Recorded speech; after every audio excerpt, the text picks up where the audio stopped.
Thank you very much. Good afternoon, members of the press. Good afternoon, our citizen change champions. May it please you to note that we have just concluded a very crucial and important meeting. Our Citizens National Assembly,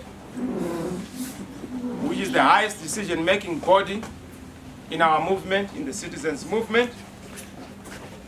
This Citizens National Assembly has been meeting. This is our 18th meeting. It meets every month, once every month, and therefore this meeting was basically an extraordinary meeting, which extraordinary meeting was supposed to deal with a number of emerging issues.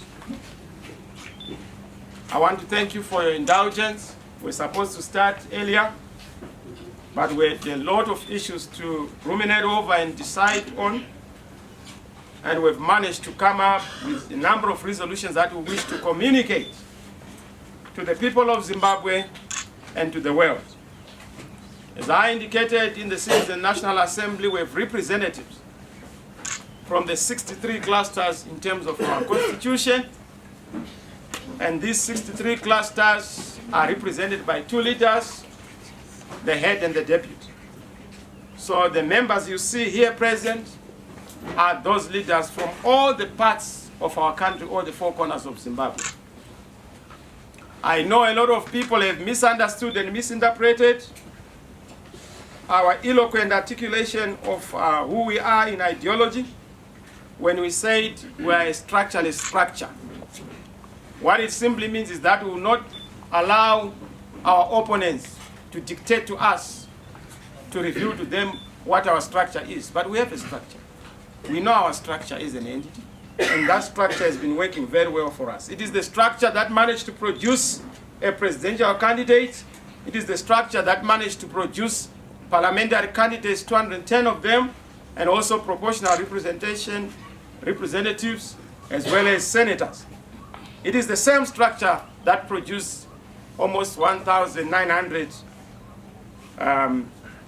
councillors across the whole country. That structure is the structure that met today, and is the structure that reviewed the developments in the country. The first issue we discussed and touched on is the deteriorating situation in the country, politically, socially, economically, particularly when one has regard to the trip and tour ahead across the whole country. I've gone across the country.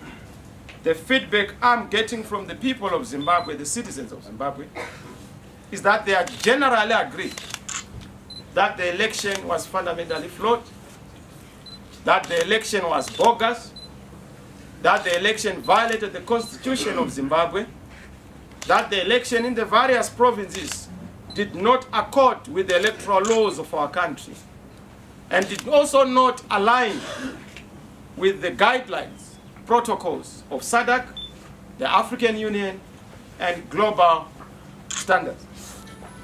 And because of that, they resolved, and they've given me, as the leader of the citizens, the mandate to make sure that I use every platform, locally, nationally, and internationally, to share this view by the citizens.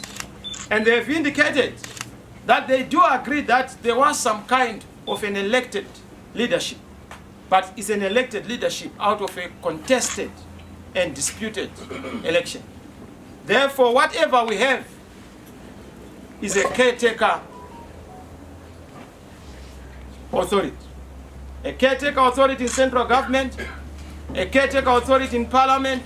Yes, we won a number of seats. In fact, we swept in all the urban areas. But that doesn't make the election legitimate.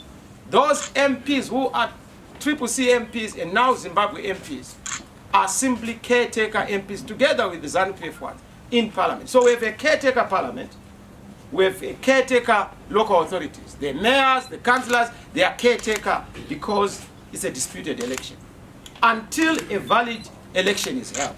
So even Mr. Mnangagwa chooses to inaugurate himself 1,000,000 times or choose a cabinet a dozen times.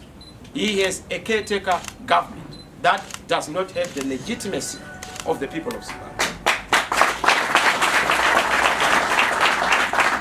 And it is also an acknowledgement and recognition of what we have heard from the people, that there's a lot of victimization, persecution, human rights abuses, particularly targeting CCC candidates.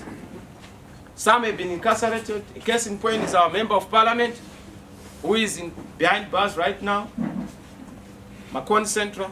He was not even at the scene of the violence, where an alleged case of violence was reported, but he has been incarcerated. Clear classic case of victimization. A case of our MP for Chirumanzu South, Cheza, who has been victimized and incarcerated on trumped up charges.